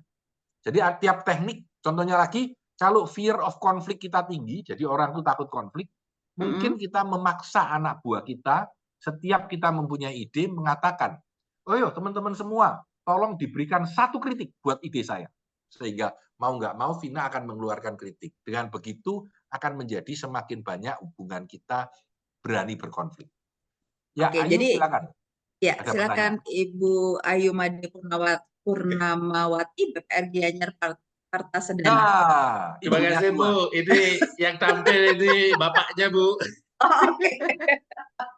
Iya. Kaget ya. Ya, yang tampil Si Ayu bapaknya. jadi Ya, mesti baik. bagus Terima ya. Silakan, kasih Pak. Ibu Vina. Ya, Pak Oke. Tanadi Santoso, presentasi yang luar biasa Pak. Terima kasih. Thank you. Pak, ini saya ingin bertanya Pak. Monggo. Ini sangat menarik masalah leadership ya in the future. Kadang-kadang Pak, masalah leader, tipe-tipe kepemimpinan itu Pak, Yes. banyak tipe kepemimpinan, misalnya otoriter, demokratis. Ya. Tetapi kadang-kadang kita tidak menjudge semua itu baik dan tidak semua itu buruk. Ya. Maksudnya tergantung situasinya Pak. Setuju banget. Kadang-kadang kalau perusahaan itu kacau balau, kadang-kadang peran otoriter sedikit diperlukan Pak. Banyak diperlukan, Pak. Mohon sedikit. pencerahannya Pak. Ya, tentang tipe-tipe kepemimpinan. Terima kasih Pak. Oke, karena ditanya, ya saya nunggu dulu Pak ya, nunggu ya. Saya akan sharing langsung aja deh. Ini materi penutup saya. Sesudah itu kita boleh tanya jawab. Jadi penutup saya inilah yang saya tadi ditanya itu. Jadi zaman baru ini membutuhkan apa yang disebut ambidextrous leadership. Yaitu pemimpin yang bisa jahat, bisa otoriter, tapi bisa baik hati juga. Ya, ini argumen saya tahun lalu sebenarnya. Ya, jadi kita butuh leader yang sangat bisa kanan dan kiri. Ya, hanya 1% manusia itu ambidextrous. Ambidextrous itu adalah orang yang bisa menulis dengan tangan kiri dan bisa menulis dengan tangan kanan. Itu namanya ambidextrous. Nah, ini adalah orang-orang yang dalam kehidupan realnya ambidextrous. Ya. Nah, kenapa Pak Tanadi tahu? Tanya ChatGPT. Ini setahun lalu saya tanya ChatGPT. Nah, ini adalah ambidextrous leader. Ini menarik. Ini juga tanya ChatGPT tahunya. Ya. Jadi ini adalah orang-orang yang bisa baik hati, bisa jahat. Ya. Bisa galak, bisa ramah. Ini tipe-tipe orang. Nah, kalau kita lihat ambidextrous leader, maka gampangnya Anda harus cinta John Wick dan cinta Kung Fu Panda. Ini kebetulan pada saat itu John Wick 4 lagi naik daun. Ya. Artinya kita harus bisa. Nah, dalam kalimat sederhananya membutuhkan adaptasi. Kemampuan situasi terhadap adaptasi. Dan kalau dilihat, ada pimpinan itu yang tukang mendengarkan, tapi ada yang menyuruhan, ada yang adaptasinya tinggi, ada yang justru konsisten, ada yang strategik, tapi ada yang taktikal, ada yang suka kolaborasi, ada yang kerja sendiri, ada yang suka emosinya tinggi, ada yang hanya analytical. Semuanya tidak apa-apa. Kalau memungkinkan, di mana Anda dibutuhkan dalam pekerjaan Anda, disitulah Anda harus melakukan hal itu. Ini by the way, ini review kita terakhir. Kira-kira gitu. Jadi saya harap itu menjawab Pak Gusti Ayu. Terima kasih Pak Tanadi. Ya, jadi biar nanti artinya dalam prakteknya kan setiap kondisi itu berbeda-beda Pak. Nah, lapangannya ini berbeda Pak. Mungkin apakah sedikit otoriter diperlukan atau sudah bisa kita demokratis atau yang lain. Gitu, Pak. Terima kasih. Jadi kembali Pak ke tadi, Tanadi. sangat dibutuhkan banget terhadap situasi tertentu. Kira-kira gitu. Thank you pertanyaannya. Pertanyaan lain? Terima kasih Pak. Ya, silakan. Ada dua lagi Pak yang Arya. resen ini. Iya, Bapak Aryasta, BPR Lestari Bali, dan belum satu lagi. Oke, silakan. Baik, selamat sore dan makasih banyak materinya Pak Tanadi. Terima kasih Pak. Tadi kan saya mencermati bahwa keterbukaan itu sangat penting dalam proses kepemimpinan kan itu Pak. Dan keterbukaan itu membuat kita mengenal satu sama lain Pak. Nah, bagaimana kita, menurut Bapak, bagaimana kita bisa melakukan atau melakukan proses terbuka itu dalam situasi di mana antara kita dengan atasan kita memiliki gap yang agak jauh gitu Pak. Gap yang dimaksud itu bisa dari segi pengalaman, bisa dari segi usia, bisa dari segi jenjang gitu Pak. Supaya apa yang ada dalam pikiran kita itu tidak hanya di tenggorokan itu, Pak, bisa keluar dalam bentuk kata-kata gitu. Setuju? Gini, Pak, saya mulai dengan kalimat yang paling sederhana dulu. Kalau memungkinkan, ya, keterbukaan itu dimulai dari atas. Saya ulangi, keterbukaan itu dimulai dari atas. Apapun, ya. Kalau Anda mau keterbukaan itu menjadi sebuah budaya kita ngobrol, maka langkahnya adalah 4. Kita paksa supaya dia bisa, kalau bisa dia terbiasa, kalau udah terbiasa jadi budaya. Ya, oke ya. Nah, kalau kita yang di bawah, atasan kita yang tidak terbuka, ini agak sulit. Ya, tentu bisa diupayakan sambil duduk ngobrol, kita terbuka dulu, lalu cerita, Pak, kalau menurut Bapak apa yang kira-kira perlu saya lakukan? Memang gap yang sangat besar itu menyulitkan, ya, apapun gap itu, mulai dari gap kaya miskin, gap pendidikan, gap apapun itu kalau terlalu besar agak menyulitkan. Tapi sebuah budaya untuk mau terbuka dan cerita itu bisa, Pak. Ya, mungkin disediakan kacang dan kopi dan teh pada saat mau pulang disuruh duduk dulu 15 menit ngobrol, itu akan membuka suasana menjadi lebih terbuka. Jadi kadang-kadang kita harus menciptakan environment-nya, lingkungannya, supaya lingkungan kita mendukung itu, Pak. Ya, ini kalau secara keseluruhan budaya.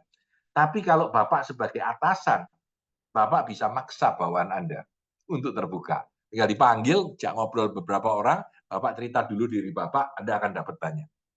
Ya, kalau Bapak di bawah itu akan lebih sulit sedikit. Jadi harus memikirkan beberapa kode-kode taktik dan cara supaya mau ada kebiasaan terbuka.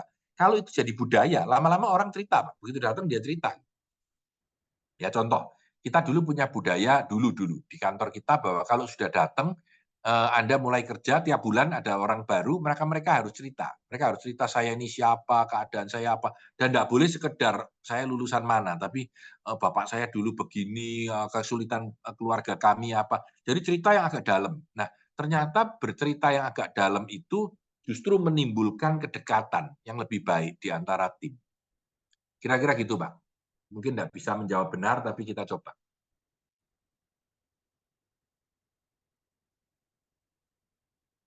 Ya, Anita, silakan. Atau Widi dulu. Widi, silakan, ada Anita di tangan, di bawah pertanyaan. Silakan, Widi. Halo, sore Pak Tan. Sore. Mbak, selamat sore.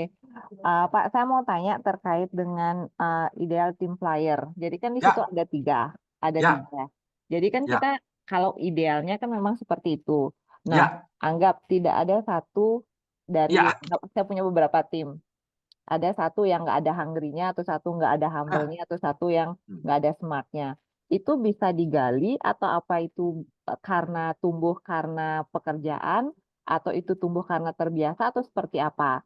Dan yang kedua, apakah itu bisa dipupuk atau itu karena bawaan sendiri gitu loh, Pak? Bawaan karakter dari Saya jawab dulu kalimat pertanyaan terakhirnya. Itu dipupuk atau dipupuk born atau natural begitu atau dibangun ya, dibentuk. 50-50 jawabannya. Jadi artinya partly terbentuk, partly dibangun.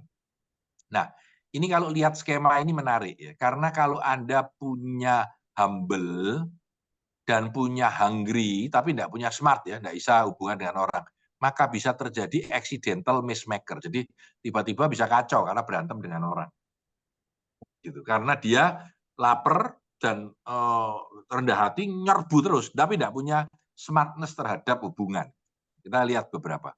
Kalau dia hungry, ya, saya ambil pulpen berwarna yang berbeda. Kalau dia hungry, ya, lalu dia smart, ya, tapi tidak humble, jadi politician, jadi politikus, ya, jadi mencekno kadang-kadang. Tapi kalau dia, kita lihat lagi satunya, jadi kalau dia itu ternyata adalah humble dan smart, ini yang banyak ya.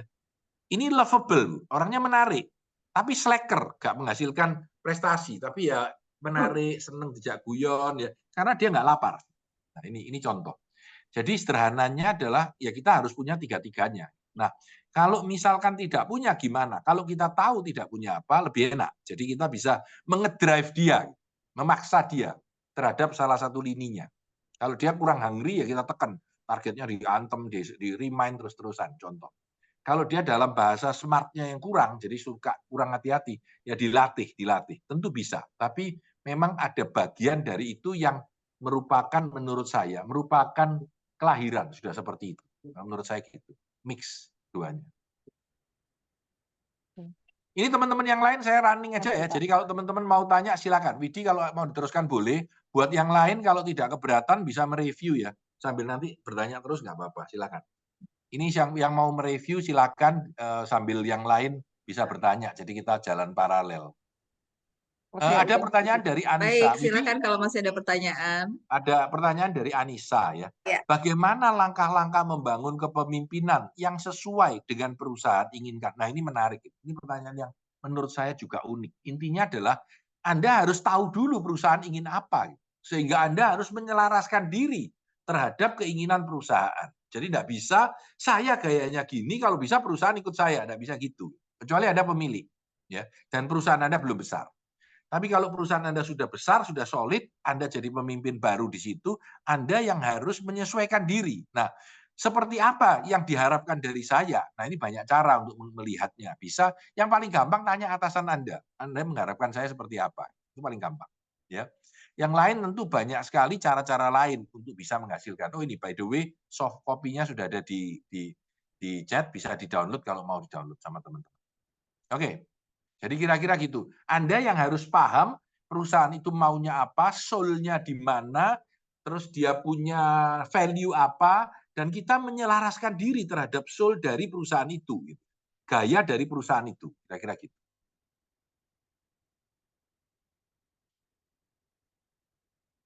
Oke, review sudah jalan. Kalau mau ada pertanyaan, silakan terus. Boleh ngomong langsung, boleh di chat. Baik. Kalau memang masih ada yang mau bertanya, silakan raise hand atau bisa dituliskan di kolom chat, Bapak Ibu.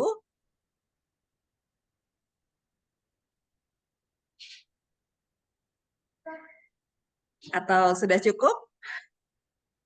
Nah itu ada Olivia. Silakan, Ibu Olivia, silakan.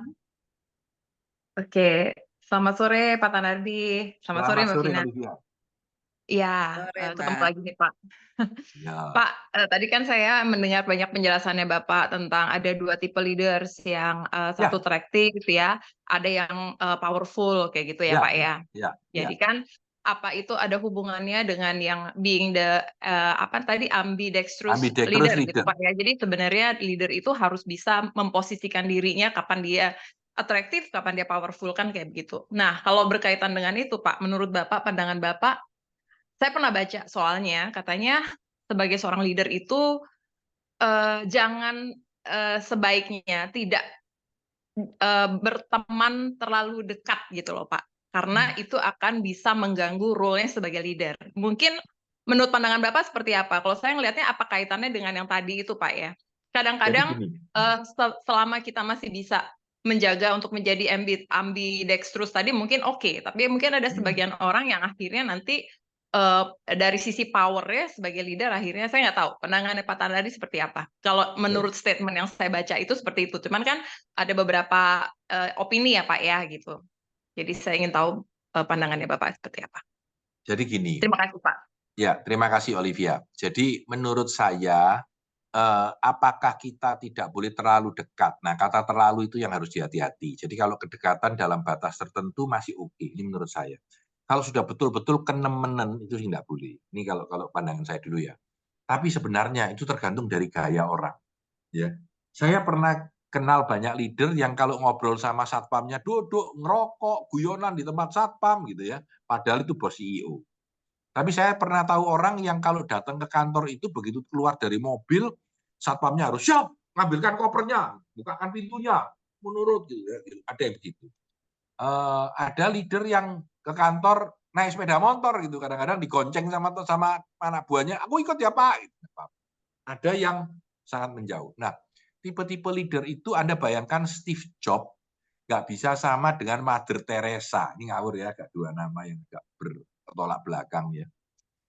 Menurut saya iya. Jadi artinya tergantung Anda. Kalau Olivia merasa nyaman dengan apa yang Anda sudah lakukan selama ini dan tidak ada hal-hal yang merugikan Anda atau membuat efektivitas Anda berkurang, menurut saya nggak apa-apa. Tapi kalau memang itu menjadikan banyak salah paham, kedekatan yang nggak cocok, orang semaunya sendiri, malah jadi nggak nurut, ya Anda harus ngerem. Itu gambaran saya. Nah, esensi dari ambidextrous sebetulnya benar yang Anda katakan itu adalah kita harus mampu di kanan dan di kiri yang sama.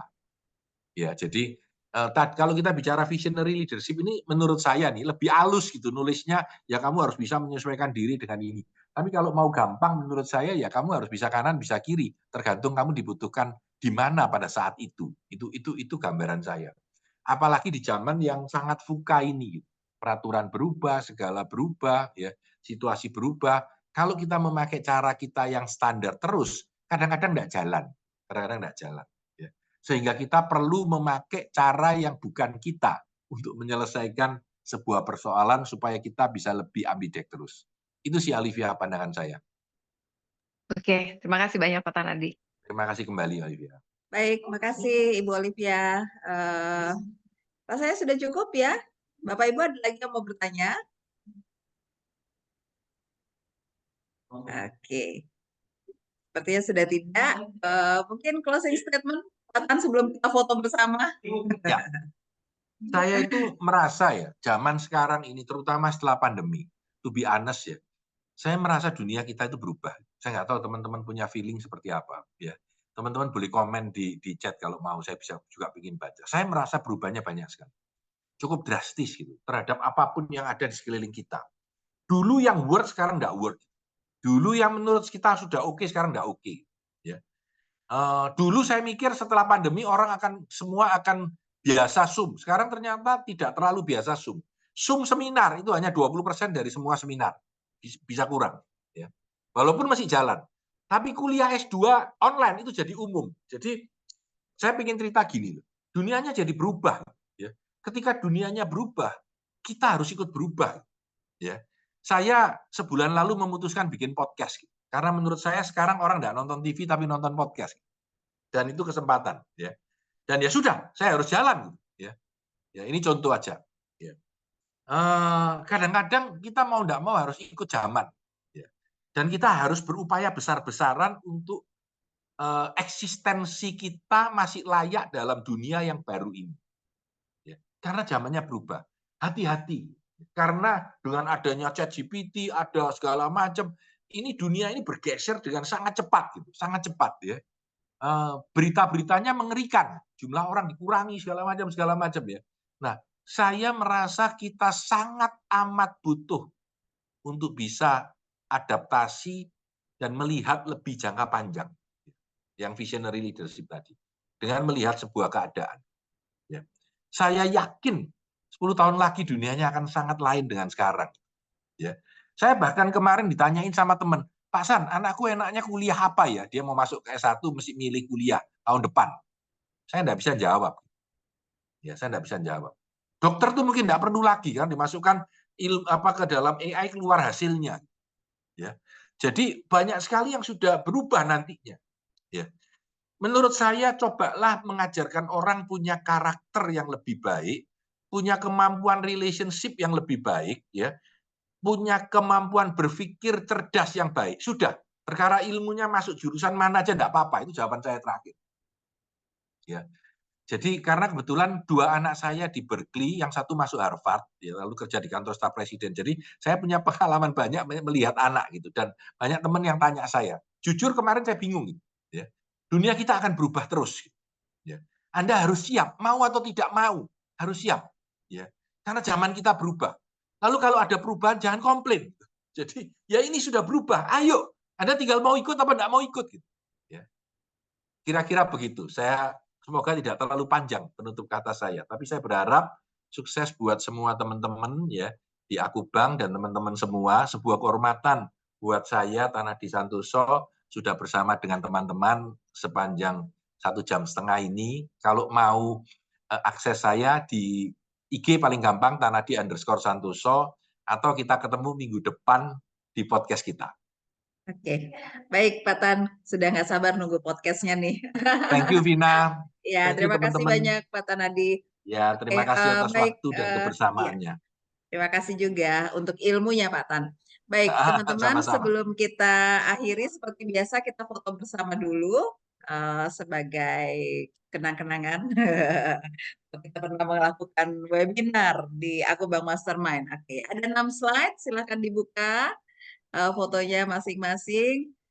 Kita mulai ya. 1, 2, 3. Slide kedua. 1, 2, 3. Slide ketiga. 1, 2, 3. Slide keempat. 1, 2, 3. Slide kelima. 1, 2, 3. Dan slide keenam. 1, 2, 3. Baik, Pak Tanadi, terima kasih banyak supportnya untuk Aku Bank di hari ini di webinar kita. Dan untuk Bapak Ibu yang sudah bergabung juga, terima kasih banyak. Kita akan ketemu lagi di tanggal 24 untuk materi yang lainnya. Selamat sore Pak Tan, sampai ketemu lagi. Sehat Terima kasih selalu. banyak kawan-kawan semua. Salam sukses selalu. Saya izin leave. Ya, terima kasih Pak Tan. Dan Bapak Ibu jangan lupa untuk mengikuti HR Preparation for 2025 Execution. Aku Bank Conference di bulan Agustus, tanggal 24 dan 25 Agustus 2024. Kita akan melakukan Aku Bank Conference di Folk Hotel di Nusa Dua ya. Jadi ada investasi kalau Bapak Ibu mau mendaftar sekarang hanya 5.500.000, sudah termasuk penginapan, kemudian kegiatan seminar, kemudian grup discussion, jalan-jalan, dinner di cruise, dan lain sebagainya, networking juga. Jadi untuk sekarang Bapak Ibu bisa mendaftar dengan biaya hanya Rp5.500.000 saja. Kalau Anda perlu pertanyaan lagi, silakan menghubungi Aku Bank atau bisa menghubungi Ibu Ayu di 0821 9748 429. Sekali lagi 0821 9748 429. Terima kasih banyak Bapak Ibu sekali lagi untuk keikutsertaannya di Aku Bank Mastermind untuk sore hari ini. Mudah-mudahan kita akan ketemu lagi di materi lainnya dengan tetap keadaan sehat. Selamat sore semuanya. Jangan lupa untuk mengisi form feedback di kolom chat. Selamat sore, sampai jumpa. We're on our way to cross the line. Think you got me right.